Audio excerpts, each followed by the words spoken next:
And Jim Callis back with us here for the full hour. That's your show this weekend, 8 o'clock Eastern on Saturday, just before Top 10 right now, the top 100 prospects. Let's talk on this show now. We're just a little segment here. Let's talk about the big boys. And we're talking a mix of very young guys and the Japanese Babe Ruth. I'll just throw that in there. Start with Ronald Acuna, right? Age 20 season, did 3 levels, went to AAA last year for the Braves.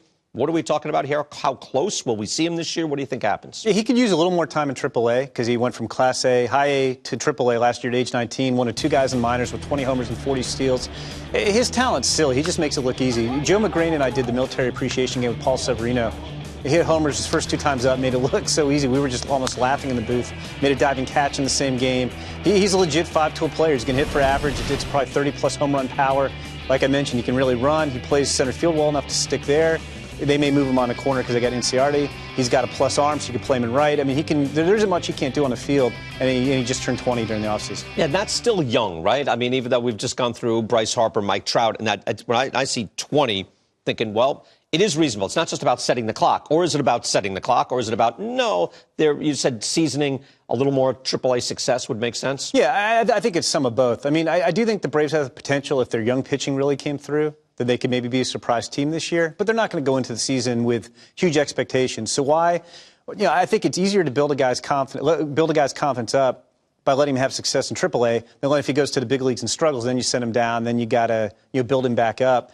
I don't think there's anything wrong with sending him to AAA for a couple months. How good is Vladimir Guerrero Jr.? He's my favorite prospect, Brian. That doesn't necessarily mean he'll rank number 1. He's ridiculous. It's like if you want to throw out comparisons, I think he's going to be the next Miguel Cabrera, down to maybe being somewhat of a defensive liability. But we put an 80 hit grade on him. We've never really done that at MLB Pipeline, put an 80 on a guy. If you want to compare him to his dad, he's like his dad, who just got inducted into the Hall of Fame. But he's like his dad with more selectivity. He walked when he struck out last year. He almost led the minors in on-base percentage at age 18. I mean, this guy's even younger than Acuna. He's got the physical tools. He's got the strength, the bat speed, the hand-eye coordination. But he also has the approach, the maturity. He uses the whole field. He's probably, if you had to say which is better, I'd say the hit over the power. But you might be talking 320 with 35 homers a year. He's just crazy good. Wow. So, by the way, if you don't scout speak, 80 is out of 80. Yes, yeah, it doesn't get any better than that. 80 is it. Now, all right, so in the middle of all this, Shohei Ohtani.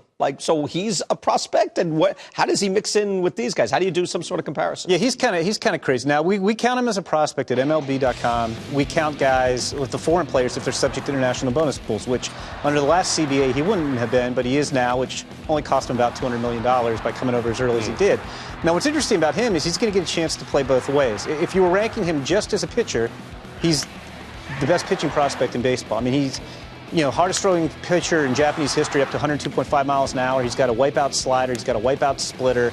So he's crazy that way. Then you look at him, most teams like him more as a pitcher, but as an outfielder, he's got well above average raw power. I mean, you could probably put at least a 70 on the raw power. He's a 65 runner out of the box. It doesn't quite play that way in the bases, but he's a well above average runner. He's got a cannon arm. He had all kinds of success over there. He was MVP 2 years ago. That's why they call him the Japanese Babe Ruth. If we ranked him just as an outfielder, he would still rank in the top 10 prospects in baseball. Top 10? Yeah, he's that good. Just as a hitter? Just as a hitter. And it's the interesting thing, I think, with him is going to be now I recognize he wants to play both ways. He wasn't coming over to just do one. Mm-hmm. But, would you rather have the guy be potentially great at one pursuit or merely good at 2 pursuits? And I think trying to do both, it's hard. I mean, that's a tough balance. Nobody's ever really done it at the big league. I can't even think of the last big leaguer who tried to do it at the same time. We've had Brooks Kieschnick, Christian Bethko. Those are bench players. Mike Owings. Those weren't guys who were going to pitch in the rotation and then regularly DH. It's funny. I'm kind of torn. As a fan, I really want to see what happens. Right.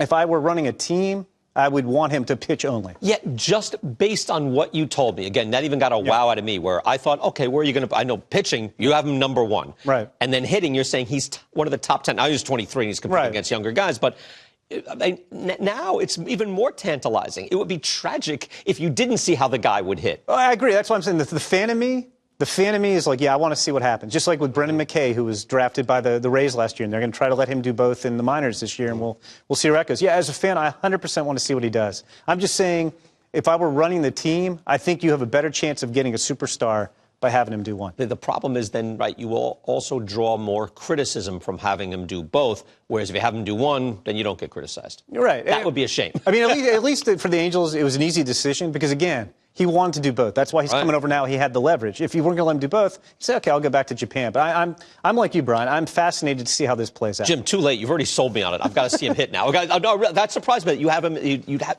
just on hitting alone, you'd have him up that high. He's number 4 on our. He's number 1 on our right-handed pitchers list. He's number 4 on our outfielders list. Wow. All right. And the speed. 65 is the speed. Yeah, I don't think he's going to be a big stolen base guy, but out of the box, he's fast. He can have everything. I know. That's pretty good. That's pretty good. Crazy. Good stuff again. 8 o'clock Eastern on Saturday.